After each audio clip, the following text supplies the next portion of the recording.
I'm Chelsea, And I'm Jenny. and welcome to Death and Gardening.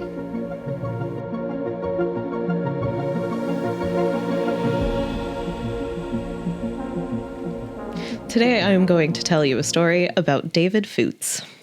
David Fouts. Yes. Alrighty. David Fouts was an avid cyclist. He also worked remote as a senior consultant and technology architect for Salesforce. Cool. Which is impressive to me because Salesforce is massive. Yeah. David married Katrina in 2019. And we are going to talk about how David was found dead in a ditch. In 2019, this is relatively recent then. Yes. Well, he was actually found in 2020, but yes. Still. Yes. Still pretty recent. Yeah. Yeah. So he was found in a ditch on the side of the road in Noblesville, Indiana. And that was about 20 miles from his home in Pendleton, Indiana. And I looked it up, and these are like sort of suburbs of Indianapolis. Oh, okay. So at least from what I could tell. Indiana's best. A lot of stuff happens in Indiana.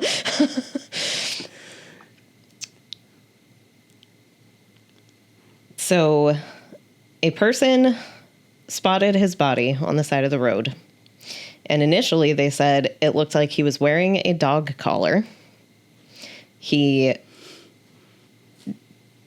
did not have any shoes on, no socks, no shirt.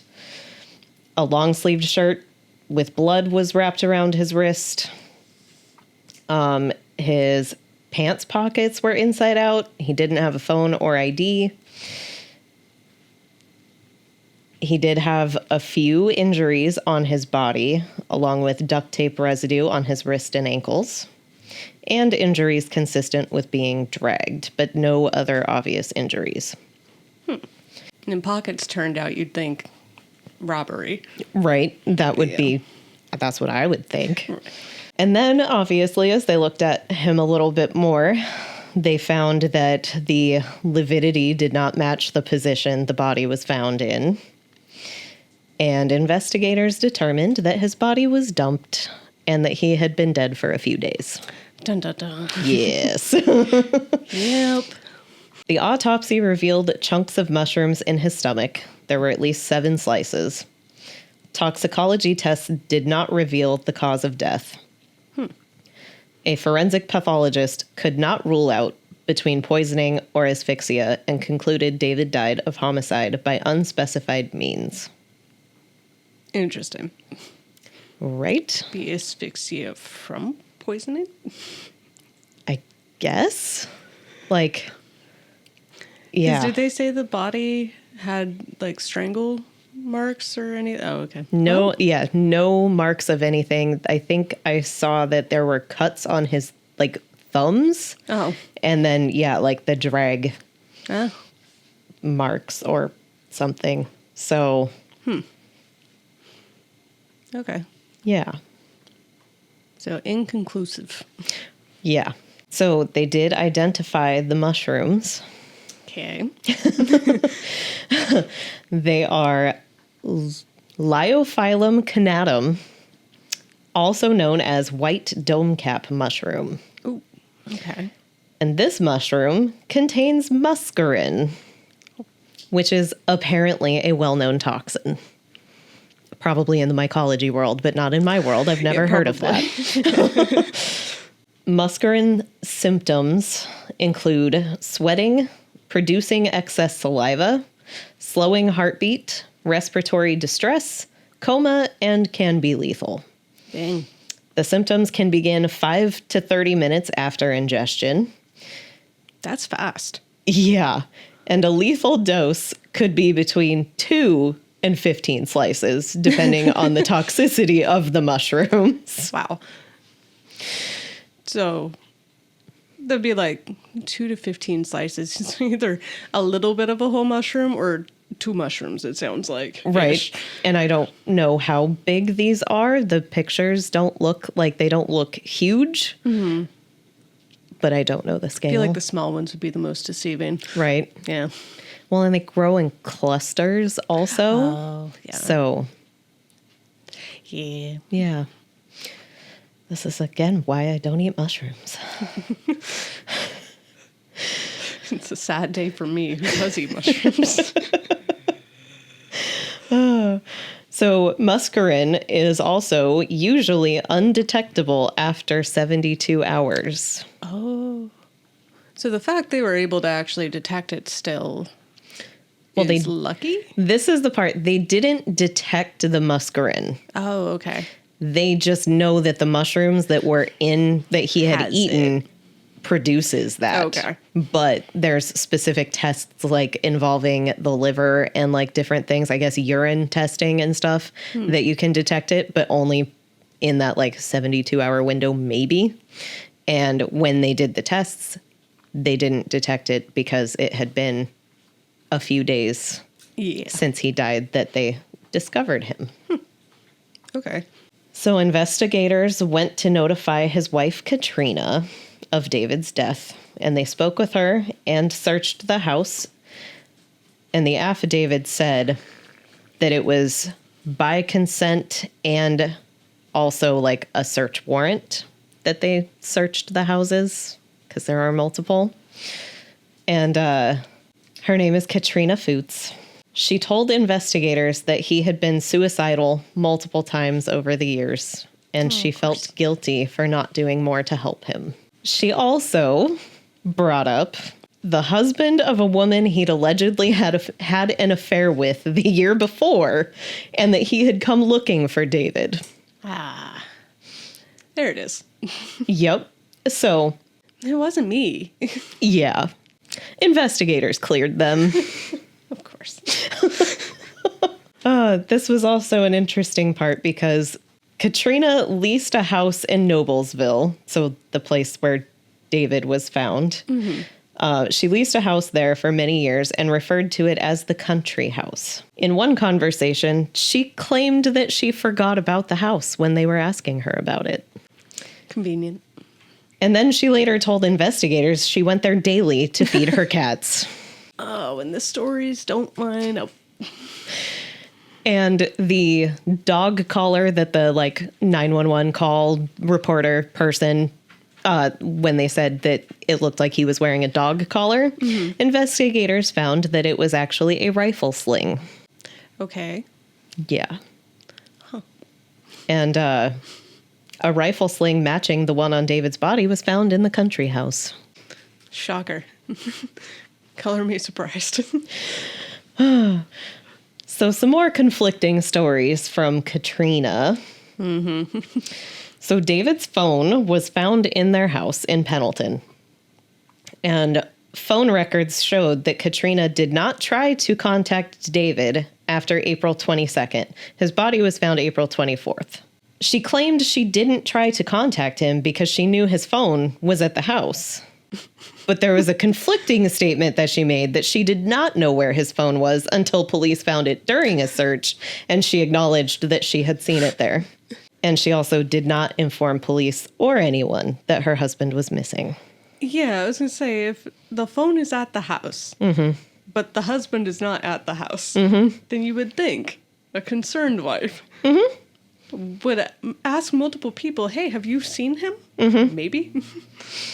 So also about that. Oh, no, there's more. Oh, there's always more. She had called David's boss to let him know that David needed some time off from work. Okay.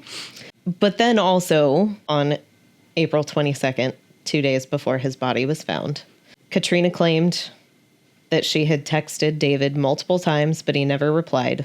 And that wasn't in the phone records either, right? As far as I know, that part is true. Oh, okay. She just didn't call him. Well, it was that Okay, I'm going to back up. She's got a lot of confusing stories. Yes. You can blame Katrina for this one. She couldn't keep her story straight, and now we're trying to keep up with it. Yep. Okay. So, prior to David's body being found, Katrina had plans to go see her father on April 21st. Her father had a caretaker named Terry Hopkins, who was a retired police officer. And Terry and Katrina were pretty close. Terry referred to Katrina as MKFAM, my kid from another mother. Okay. So it doesn't sound like it was a affair sort of deal. Yeah, like romantic relationship. Like it does sound like it was actually just a...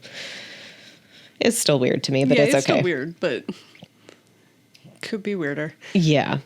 So Terry and David did not get along, apparently. So when Katrina wanted to see Terry, they would go to the country house or go somewhere else not at home so that Terry and David didn't get into a fight. And April 21st, they met at a grocery store in Pendleton, and Terry followed her to the country house. Investigators found that Terry had made several purchases about 3 hours before they met at Harbor Freight. Why is it always Harbor Freight? That poor hardware store's got such a rep. Yes. I mean, you can get so much stuff there. Unfortunately, yeah. So this is on April 21st. Terry and Katrina hung out for most of the evening. Katrina claimed that she texted David multiple times, but he never replied. She returned home after 3 a.m. on April 22nd. She stated that her and David slept in separate rooms and that she fell asleep on the couch. She claimed when she woke up, her husband was gone and she believed he went to seek mental health treatment. I see. So there's I guess, why she didn't report him missing and why he needed time off from work, but it's a lot of assumptions for not having communicated. Yeah, I mean, but also still, you I don't know, call the places and be like, hey, do you have a so-and-so there? Right? This is his wife. Yeah. And, like, he left his phone. Yeah. And, yeah. Sure. Why not? Cell phone records also showed that Katrina had contacted Terry 734 times between March 27th and April 27th. That's a lot. I'm not super social, but I don't talk to anybody that much, let alone in a month. Like, that might be my year. Yeah. That's a lot. That's a lot. But, father-daughter relationship. Yeah. So, investigators found that Terry had made several purchases on April 21st at Harbor Freight. Yep. This was about 3 hours before they met, and he purchased microfiber cleaning cloths, duct tape, 6-inch diagonal cutters, utility knives, and cleaning gloves. He had also purchased a hydraulic lift cart that he supposedly purchased for Katrina. And this was also purchased after David was seen alive. Like, last seen alive. Okay. Hydraulic lift cart. That one I haven't heard. Usually it's garden shears and cleaning supplies and... Yeah. Yeah, shovel. I don't know. Rope, chains. Yeah. So, Katrina also texted Terry on April 24th. And this is, quote, "Thank you for topping off my car fluids last night and taking care of some other things I needed help with." Vague. I mean, I feel like at least that she was a little bit smart with. Yeah. Not just outright saying something incriminating. No. When Terry went in for questioning, investigators noticed several injuries on his body, some consistent with fingernail scratches. He had a bloody scratch on his face and open wounds on his arm and hands. Investigators also found walkie-talkies in both Katrina and Terry's cars, set to the same channel. Yep, of course. Yep. And Terry's blood was also found on that hydraulic lift cart. Ah.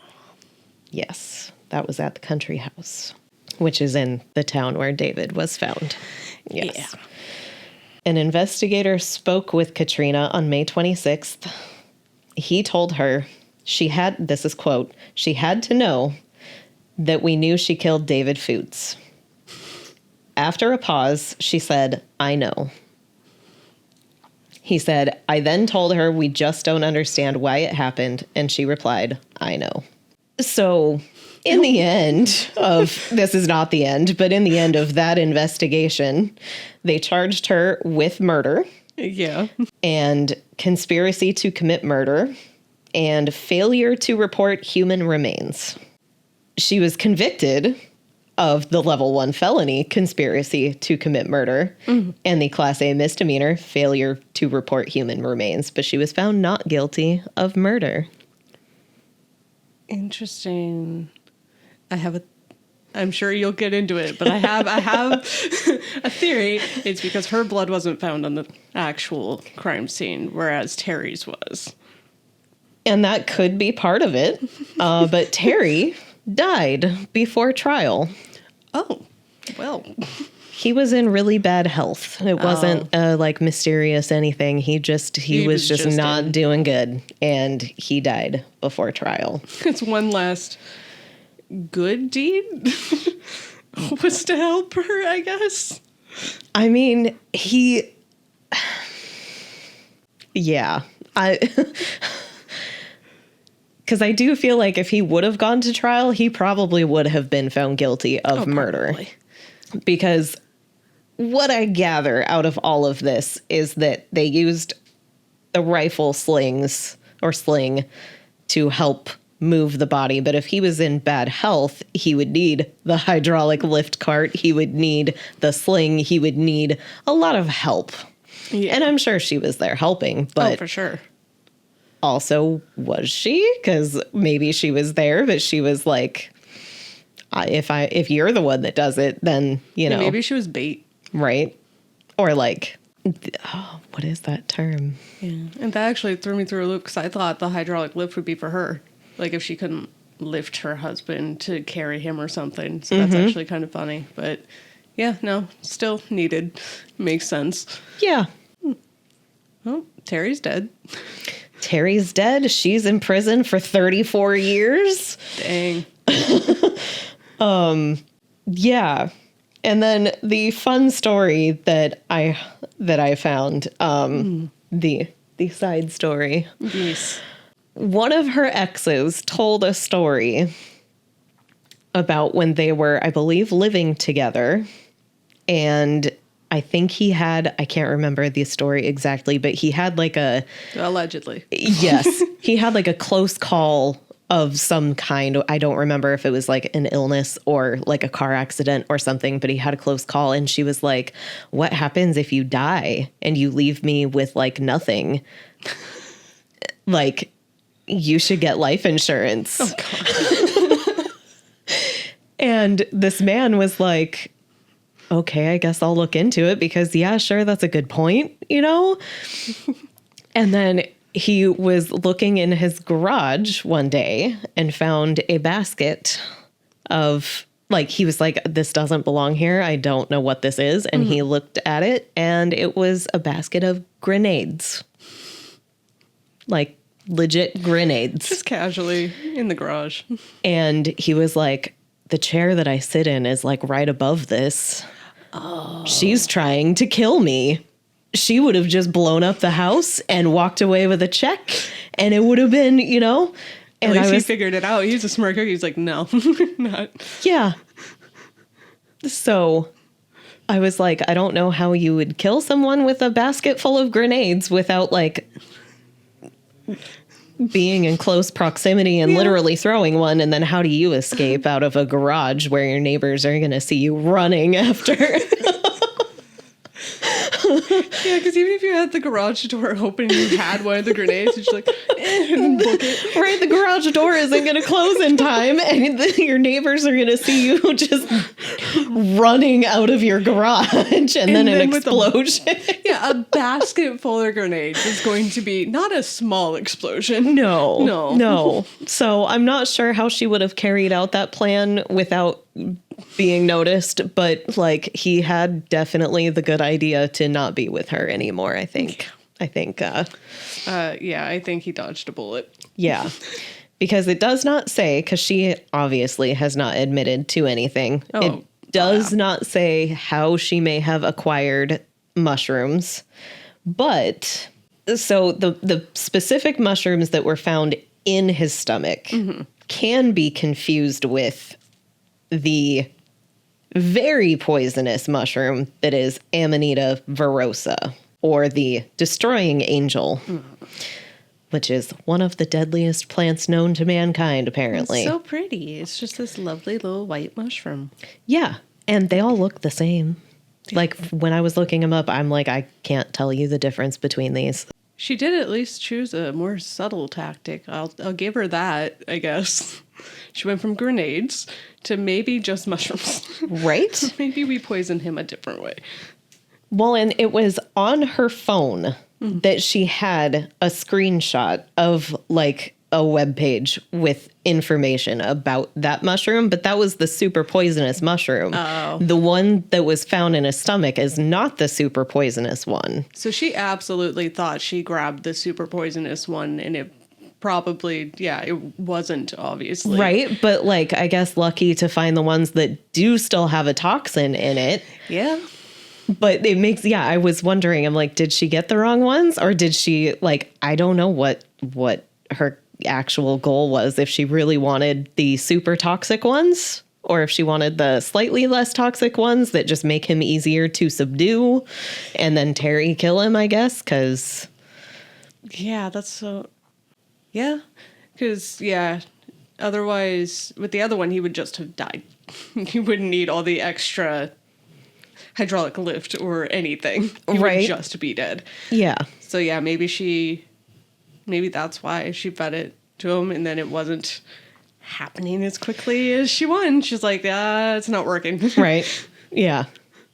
I don't know what her goal was, and I kind of wish I knew, but at the same time, I don't think I care about her like at all. So she's doing her time. Yeah. And her helper is already gone and taken care of, so. Yeah. But also, along with the screenshot of that mushroom, I forgot about the other interesting searches that she had made on her phone.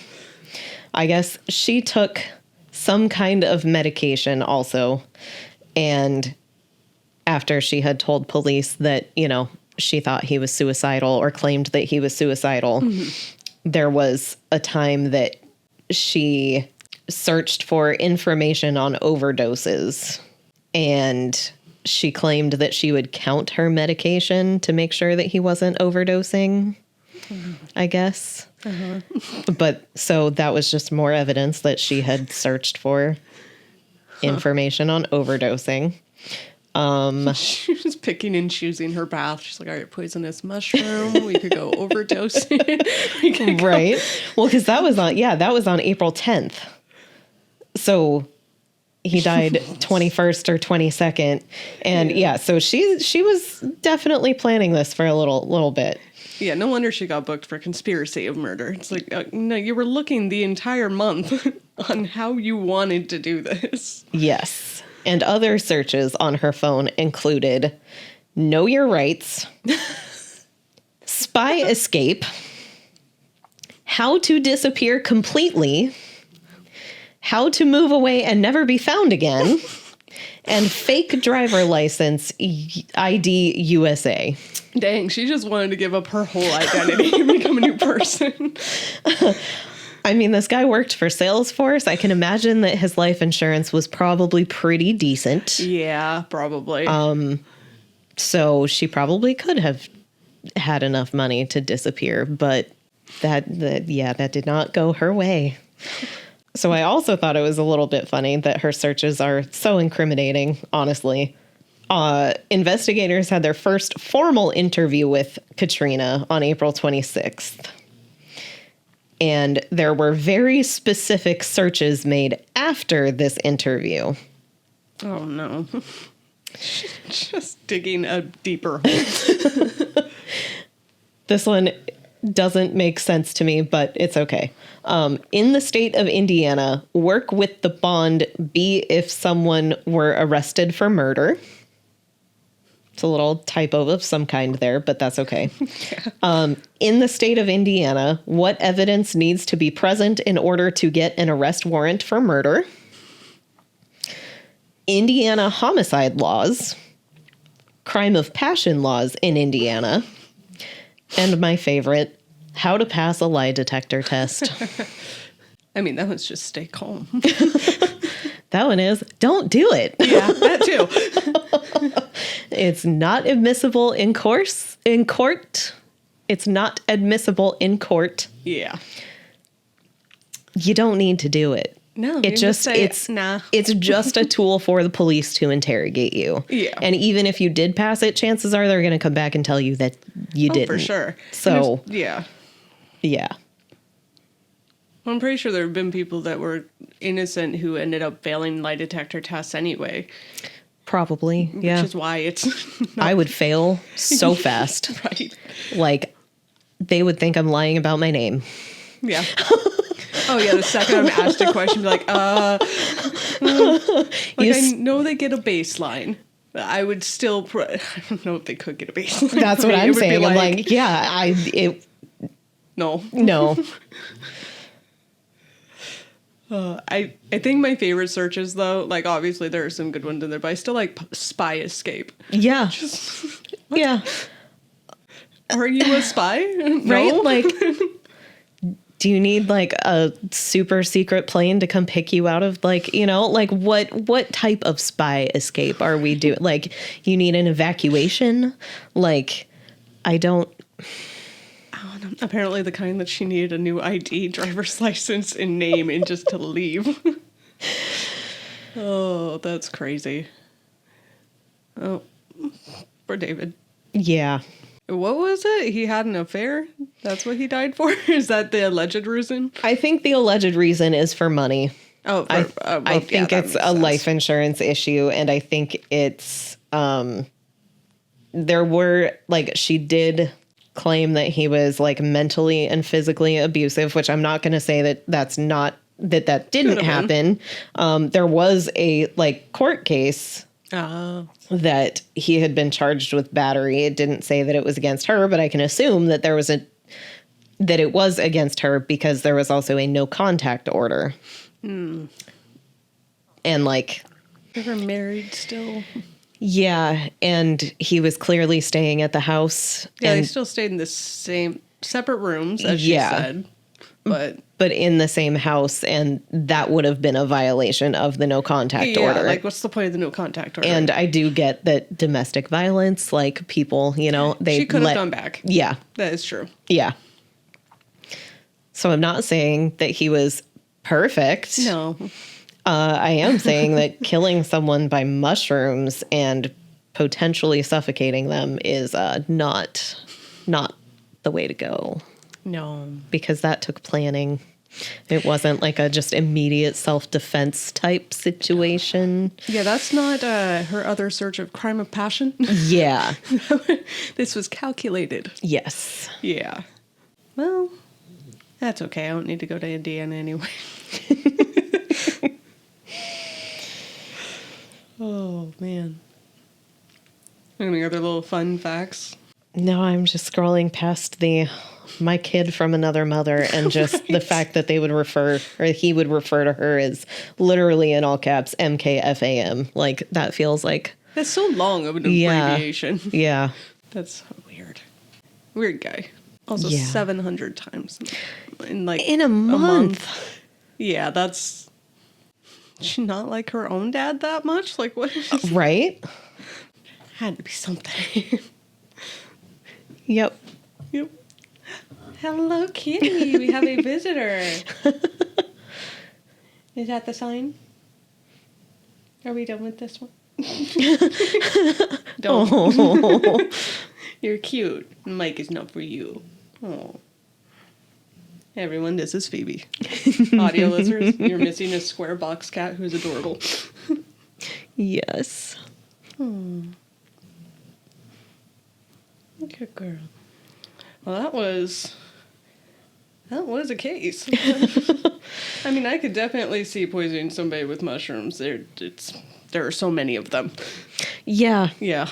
I had also read somewhere that this was like one of the first like prosecuted like cases with deadly mushrooms. Oh, okay. And I thought that was really odd that we made it to 2020 Without which, I mean, if muscarine is undetectable after That's 72 true. hours, then I guess it makes sense that there wouldn't be any or too many that you could confirm that. Especially if there's no mushroom left in the digestive system whenever they do come across the corpse or something. Yeah. Yeah, that's wild. Yeah. I figured we'd have a lot more by now. Yeah. Especially for like death cap or something. Yeah. Yeah.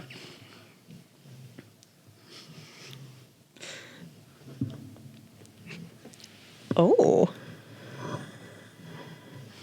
You have been chosen. I have been chosen. How long? Oh, okay, I won't move. This is where I live now. The podcast can't end. Yep. Yep. Well, I hope you all enjoyed our pilot episode. Be enamored with the kitty. Right.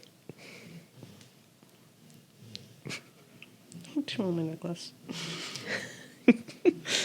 Oh, yeah, we will catch you all in the next one, and it'll be my turn to present. So we will see. I don't want to do it again yet. And then Jenny gets to ask me all the fun questions. I'll try to come. I'll find a good one. Yes. Yeah. Try to find a really good one. Right. I tried to find at least something related to gardening and poisoning and, you know, I mean, I don't know where she found the mushrooms. I don't know if she went out and foraged them herself or I feel like did Terry do that too? the poisonous mushrooms, obviously, as I've mentioned, the ones in my yard are a lot easier to find than the ones that are actually edible. So she could have very well just gone out into the woods and been like, these look like those, and then grabbed them. Well, and I mean, there's also like apps that show like where people found certain things, like iNaturalist or something, that like you can tag where you found and spotted something. That's true. So like, I mean, I don't know. Yeah, she could have done that too. But they didn't mention anything like oh, okay. Because, yeah, in the year 2020, you would absolutely be able to find it by then. Yeah. Oh, yeah. Yeah. She's so warm and cute. I know. She makes my legs fall asleep, though. She's a little heavy.